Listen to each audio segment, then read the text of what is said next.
Government రాకముందు 4 years ఉన్నాం. 2 ఏళ్ళు ఆల్రెడీ ఓపిక పట్టారు సార్. వీళ్ళు దానికి సమాధానం చెప్తారు మేడం. వీళ్ళు వచ్చిన తర్వాతే మాట్లాడుకుందాం. 2 ఏళ్ళు ఆల్రెడీ ఓపిక పట్టారు, ఇంకొక 2-3 నెలలే కదా ఓపిక పట్టారు. నేను చెప్తా మేడం, ఇప్పుడు వీళ్ళు డిసెంబర్ లోగా అంటున్నారు కదా, దీని ముంగట మళ్ళీ ఏంటంటే ప్రతి 6 నెలలకు ఒకసారి టెట్ పెట్టాలి మేడం. టెట్ అనేది పెట్టాలి. ఇప్పుడు ఇంతకు ముందు స్టూడెంట్ల కోసం పెట్టినా పెట్టకపోయినా నడిచింది. ఇప్పుడు వీళ్ళకు ఉపాధ్యాయ సంఘాలు అయితే ప్రెజర్ పెడతారు. ఎందుకంటే మొన్న సుప్రీంకోర్టు జడ్జిమెంట్ ఇచ్చింది, ప్రతి ఉపాధ్యాయులు ప్రమోషన్లు పొందిన ఉపాధ్యాయులు ప్రతి ఒక్కరు టెట్ క్వాలిఫై అవ్వాల్సిందే అని చెప్పేసి పెట్టిండు. మరి వాళ్ళ కోసమే ప్రెజర్ పెడతారు. ఆ టెట్ పెట్టినాం కాబట్టి మేము ఇప్పుడే చేయలేమని చెప్పేసి మేము చదువుకోని వాళ్ళం అనుకుంటారా, లేకపోతే మాకు ఒక నిమిషం అన్న, ఏంది ప్రజలు వీళ్ళు ఏం చెప్తారు నమ్ముతారు అనుకుంటారా? వీళ్ళు ఏమని రాసిరు ఇక్కడ? BRSV students have proposed Palabhishekam on KCR Chitrapatam and protest to go back slogans at New Dundibai Hostel, OU campus in view of Sri Revanth Reddy, Chief Minister of Telangana, who will be visiting Usmania University for development programs. దీన్ని ఎవరు HC 4704 అనే head constable Yadagiri వాళ్ళు వెళ్ళి చూసి అక్కడ noticed 5 persons were found in the car,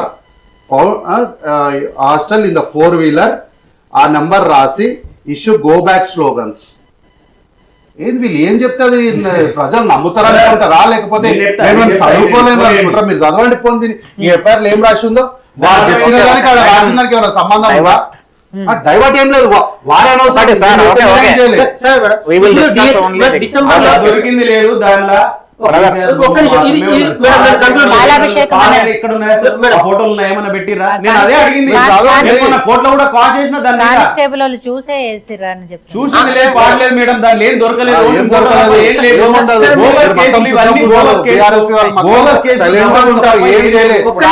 పక్కన పెడదాం madam. మరి కుమార్ బ్రదర్ పైన సిస్టర్ పైన ఏ విధంగా ఎఫ్ఐఆర్ ఫైల్ చేశారు? దానికి ఏం సమాధానం నేనేమంటున్నా? దశరథ్ కూడా ఇందాక అదే అన్నారు. సరే పార్టీ నాయకుడుగా నన్ను పెట్టిరు, మరి వాళ్ళని ఎందుకు పెట్టిరు అని అడుగుతారు.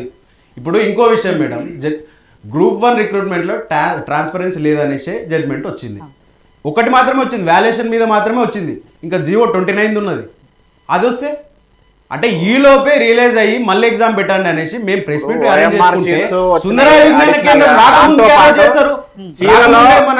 ఒక సిస్టర్ సారీలో మాస్ కాపింగ్ చేసి రాసుకొని వచ్చింది. ఇక్కడ మనం ఏమర్థం చేసుకుంటాం madam? Unless she doesn't have any what is the question, she doesn't know how did she right. ఇదేమో 6th క్లాస్ 7th క్లాస్ కాదు కదా. నీకు క్వశ్చన్ ఏంది అని తెలియకపోతే సమాధానం మీరు ఎగ్జామినేషన్ హాల్లకు ఎందుకు రాసుకొని వస్తారు? ఇన్విజిలేటర్ ఎట్లా పట్టుకుంటారు, ఎట్లా డిబార్ చేస్తారు? మేడం ఇక్కడ తీర్పిచ్చింది కూడా జడ్జి కాంగ్రెస్ పార్టీ కాదు, జడ్జి BRS పార్టీ కాదు. పూర్వాపరాలు అన్నింటిని కూడా అన్ని కూడా విచారించి సారు ఫైనల్ తీర్పు ఏం చెప్పిండు అంటే ఇంటిగ్రిటీ లేదు, ట్రాన్స్పరెన్సీ లేదు, నెగ్లిజెన్స్ అనేది ఉన్నదని చెప్పి సారు చెప్పిండు. అది ప్రధానంగా ఆ జడ్జిమెంట్. మనం డిఎస్సి గురించి మాట్లాడితే డిఎస్సి గురించి మీరు ఇందాలన్నారు కదా మేడం, డిసెంబర్ లో తీసుకుపోయారు, దాని మీద సమాధానం చెప్పాలి, మాట్లాడమంటారు. ఓ పని చేయండి, నేను మౌనంగా కూర్చున్నాను, ఇప్పుడు ఒక టైటిల్ వస్తుంది, అందరూ అడిగితే మౌనంగా కూర్చున్నా కాంగ్రెస్ నాయకులు ఒక టైటిల్ వస్తుంది. అడిగేవాడు ఇప్పుడు అడిగేవాడికి చెప్పాడు లోకు అన్నట్టు మీరు అడుగుతూనే ఉన్నారు. డిసెంబర్ దాకా వెయిట్ చేయమన్నారు కదా. ఈ మధ్యలో ఎన్నికలు ఉన్నాయి కదా, మరి ఎన్నికల కోడ్ వస్తాయని మనం పదే చెప్తా ఉన్నాం.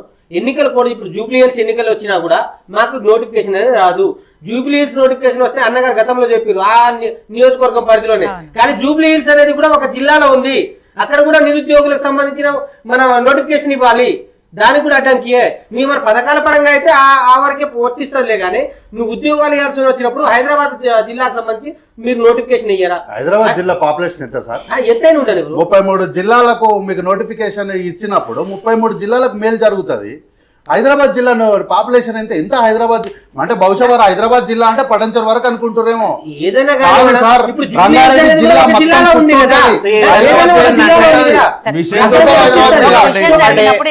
కార్తిక్ సార్ క్వశ్చన్ ఏంటంటే డీలే ఎందుకు అవుతుంది? గత 2 సంవత్సరాల నుంచి ప్రభుత్వము ఎందుకు నోటిఫికేషన్ ఇవ్వట్లేదు అన్న దాని ప్రశ్నకు సమాధానం ఆల్రెడీ ఆర్థిక శాఖ ఆమోదం కూడా ఉంది అండ్ 70% ఏదైతే ప్రమోషన్స్ త్రూ ఉందో అది 2 సార్లు అయిపోయింది. అయినా కూడా ఎందుకు డిలే జరుగుతుంది అనేది వాళ్ళు ప్రధానంగా అందుకున్నారు. అయితే మేడం, అయితే ఆర్థిక శాఖ దగ్గర ఆమోదం ఉంది, వీళ్ళకు వేయాలన్న చిత్తశుద్ధి మాకుంది. అయితే ఇంతకుముందు మాట్లాడేటప్పుడు కుమార్ గారే ఉండేమన్నారు, మేము మంత్రులను కలిసినాము, తర్వాత ప్రిన్సిపల్ సెక్రటరీలను కలిసినాము, మేము తదుపరిగా చాలా మందిని కలిసినాము అని వారే చెప్పారు. సంతోషం, మీరు కలిసారు. మీకు స్పందన వచ్చిందా రాలేదా, ఏం స్పందన వచ్చిందని మనం మళ్ళీ మాట్లాడదాం.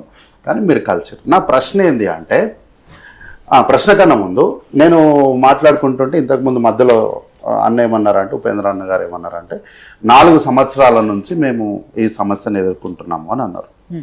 4 సంవత్సరాలల్లా కాంగ్రెస్ పార్టీ అధికారంలోకి వచ్చి ఎన్ని నెలలు అయింది? కనీసం 2 సంవత్సరాలు పూర్తి కాలేదు. అంటే మీకు ముందు నుంచి కూడా ఈ సమస్య ఉంది కదా. ఈ సమస్య ఉన్నప్పుడు మీరు గతంలో ఎవరినైనా మంత్రులను కలవగలిగినరా? పోనీ బీఆర్ఎస్ పార్టీ ఆఫీస్లో ఎవరినన్నా కలిసిండ్రా? మీ హయాంలో ఎవరన్నా కలిసిరా? అంటే నేను చెప్పింది ఏం లేదు, నేను చెప్తే నా వాదన ఏదో చెప్పినట్లుంటుంది కాబట్టి వారే చెప్పిండ్రు. తర్వాత సాక్ష్యాలతో నేను చూపిస్తున్నా. మీరే, మీ అభ్యర్థులే మా పార్టీ ఆఫీస్లోకి వెళ్ళి కనిపించినటువంటి ప్రతి శాసనసభ్యునికి, మంత్రులకు, తర్వాత గాంధీభవన్ ఇన్ఛార్జీలకు, బాధ్యత కలిగిన ప్రతి ఒక్కరిని కూడా మీరు గాంధీభవన్ లోపలికి వచ్చారు, మీరు వినతులు ఇచ్చిండ్రు, నేను ఇచ్చిండ్రు. కాబట్టి దీనిపైన ఇవన్నీ చేసినప్పుడు ఇవన్నీ ఏంది అంటే, మీరు ఇట్లా వి నరేందర్ రెడ్డి గారిని కలిసామంటారు, మీరు ఇట్లా రిప్రజెంటేషన్ ఇట్లా అందించగానే మీకు ఇట్లా సమాధానం దొరకలేదు. నేను కూడా అంటున్నా, నేనేమంటున్నా, మీరు ఇట్లా వినతి పేపర్ అందించిన వెంటనే మీకు ఇట్లా సమాధానం దొరకకపోయి ఉండొచ్చు. కానీ మీరు అందించినటువంటి ప్రతి కాగితం కూడా అక్కడ దాకా వెళ్తాది, సీఎం గారి దాకా పోతుంది. అది వారు పరిశీలన చేస్తారు. దానికే అంటున్నా, నేను ఏమంటున్నా, మీకు డిసెంబర్ 9 వరకు మీకు నోటిఫికేషన్ వేయడానికి చాలా అవకాశాలు ఉన్నాయని నేను అప్పటి నుంచి గదే చెప్పే ప్రయత్నం చేస్తున్నా. అయితే ఇంతకుముందు వాళ్ళేమో మాట్లాడుకుంటూ, బీఆర్ఎస్ పార్టీ వాళ్ళు మాట్లాడుకుంటూ ఏదో స్కూళ్ళు అవి అన్నారు, విద్యా పైన మాకేదో చిత్తశుద్ధి లేదన్నట్టు. అంటే ఓవరాల్ గా సమరీగా ఆ వర్డ్ వచ్చేలాగా మాట్లాడినారు. 12,000, 1 కాదు 2 కాదు మేడం, 12,000 బడులను నిర్దాక్షిణ్యంగా మూసేసి అక్కడ బార్లు తెరిచినటువంటి ఘన చరిత్ర కలిగినటువంటి వీళ్ళు విద్యాశాఖ గురించి, విద్యార్థుల గురించి ఈ రోజు వచ్చి విద్యార్థులు ఆగమైపోతున్నారు, చచ్చిపోతున్నారు అని వీళ్ళు మాట్లాడుతున్నారు. ఇంకా వారు ఒక పెద్ద క్లెయిమ్ ఏం చేసుకున్నారంటే, లీకేజీ జరగగానే వాళ్ళ ప్రభుత్వం అంట ప్రొయాక్టివ్ గా ముందుకొచ్చిందంట, అధికారుల మీద కేసులు పెట్టిందంట, జైలు కూడా పంపించిందంట. వాళ్ళ ప్రభుత్వాలు జైలుకు పంపించాం మేడం, కోర్టులు పంపిస్తాయి జైల్లో. అయితే ఈ పేపర్ లీకేజీ పైన కూడా వీళ్ళేం చిత్తశుద్ధితో రాలే. ముందరికి ఒక ప్రధానమైనటువంటి మీడియా ఛానల్ కూసబెట్టి వాళ్ళ గౌరవ కార్యనిర్వహణాధ్యక్షులైనటువంటి కల్వకుంట్ల తారక రామారావు గారి నుండి ప్రశ్న అడిగినారు వాళ్ళు. ఒక జర్నలిస్ట్ ప్రశ్న అడిగితే, ఆమె అందుకు చచ్చిపోలే, ప్రేమ వ్యవహారం వల్ల చచ్చిపోయింది అంటే, ఒక నిమిషం, ఆవేశానికి కోపానికి వచ్చినటువంటి నిరుద్యోగులు లేచి నిలబడి గొంతెత్తి అరుస్తే, నేను పార్టీల గురించి మాట్లాడతలే, లేచి నిలబడి గొంతెత్తి నినదిస్తే అప్పుడు మీరు అమ్మ ఏమో జరిగిపోయేటట్టుందని అప్పుడు మీరు మిగతా విషయాలపైకి వచ్చినారు తప్ప అప్పుడు మీరేం మా తప్పని అనలే. ఇది ప్రభుత్వం తప్పు కాదు, ఎవరో ఒక వ్యక్తి చేసిన తప్పు, దానికి టీజేఎస్ ని ఎట్లా అంటారు మీరు అని తిరిగి వాళ్ళ మీదనే మీరు దాడి, అంటే మళ్ళీ ఫిజికల్ గా కాదు, మాటలు ఎదురు దాడి చేసిన మాటల్ని మీరు మర్చిపోతారో లేకపోతే ప్రజలకు చెప్పకూడదు అనుకుంటారో నాకు తెలియదు. అయితే వీళ్ళు ఏమంటున్నారు, ఫ్రెండ్లీ పోలీసింగ్ అని ఇంతకుముందు ఏదో మాట్లాడి, పోలీసులు అట్లా చేస్తారు, ఇట్లా చేస్తారు, నాకు అది చేస్తారు, ఇది చేస్తారు, ఫ్రెండ్లీ పోలీసింగ్, అరెస్టులు, కేసులు అని వీళ్ళు మాట్లాడినారు. ఇది నాకే పోలీస్ డిపార్ట్మెంట్ ఇది తప్పు అంటే ఈ కాగితం మీకు ఇస్తా, నేను మీకు స్వేచ్ఛ ఇస్తా, నేను మీకు పూర్తిగా సహకరిస్తా, పోయి కేసేయండి, కాగితం తప్పు అంటే. భార్యాభర్తలు మాట్లాడుకునే మాటల్ని కూడా విన్న మీరు ఫ్రెండ్లీ పోలీసింగ్ అంటే ఇదేనా ఫ్రెండ్లీ పోలీసింగ్ అంటే కేసు Water is going- మరి ప్రశ్న అడిగిండ్రా అన్న? ప్రశ్న టాపిక్ ని పేపర్ లీక్ అంశంలో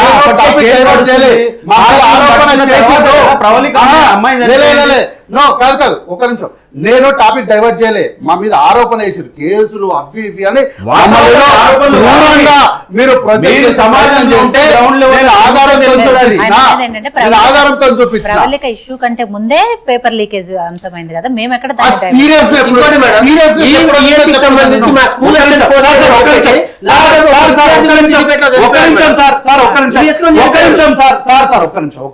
ఈ ప్రభుత్వం వేరే వేరే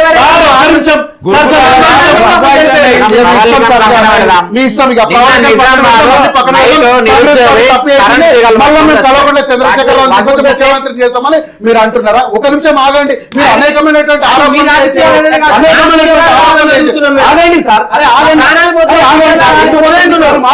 ఒక నిమిషం ఆగండి సార్. పక్కన పెడదాం. నిన్న సాయంత్రం కరెంట్ తీగలు పట్టుకొని ఒక అభ్యర్థి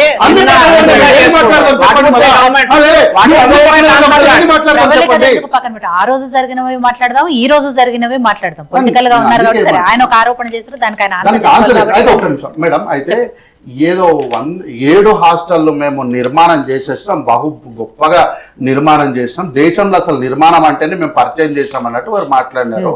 నేనేమంటున్నా, మనము మీరు ఎప్పుడన్నా టైం తీసుకోండి, మరి వారు వస్తారా లేకపోతే గెల్లు శ్రీనివాస్ గారు వాళ్ళ బీఆర్ఎస్ అధ్యక్షులు వస్తారా, ఎవరు వస్తారో నాకు తెలియదు. ఎవరు వచ్చినా ఒక్కసారి మనం ఆ శిలా పథకాల దగ్గరికి పోదాం, పోయి ఆ శిలా పథకాలని వీడియో తీసుకుందాం. తీసుకున్న తర్వాత పక్కనే కట్టిన బిల్డింగ్స్ కూడా వీడియో తీసుకుందాం, తీసుకొని వెళ్ళి అప్పుడు ఎగ్జామిన్ చేద్దాం. ఈ బిల్డింగ్ ఎన్ని సంవత్సరాల క్రితం నిర్మాణం జరిగింటే ఈ క్వాలిటీలు ఉంటుండే, శిలా పథకం ఉన్నటువంటి చుట్టూ వాళ్ళు గోడ కట్టింటారు కదా, ఆ గోడని ఈ గోడని రెండు కంపేర్ చేసి చూద్దాం. శిలా పథకాలు మాత్రమే వీళ్ళేసిండ్రు మేడం, నిర్మాణాలకు రూపాయి ఇవ్వలేదు. ఏమంటున్నా, మేము కూడా తెలంగాణలో ఉన్నాం, ఏమంటున్నా మేము కూడా తెలంగాణలో ఉన్నాం, మేము కూడా విషయాలన్నీ కూడా మీరు కేవలం 9 సంవత్సరాల ప్రభుత్వానికి మేము ఆల్రెడీ 4 సంవత్సరాల అధికారాన్ని అవగాహన ఉంటుంది. వాళ్ళు నిర్మాణం చేసిన రిబ్బన్లు కట్ చేయలే, వాళ్ళు వేసిన శిలా పథకాలు సమాజ తోటలు శిలా పథకాలు ఉండకూడదని నిధులు ఇచ్చి నిర్మాణం ఇనాగరేషన్ కోసం పోయినాం అంటున్నా.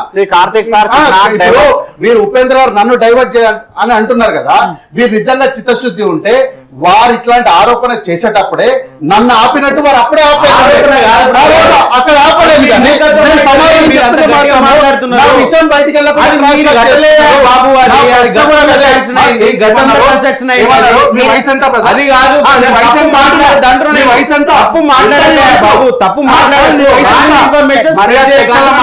మాట్లాడు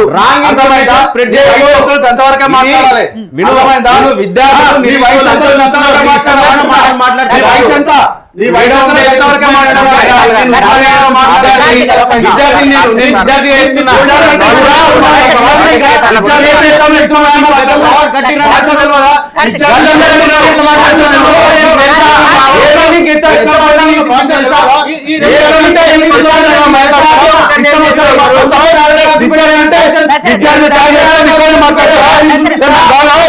విద్యార్థులం కాదా? ప్లీజ్ ప్లీజ్ ఒక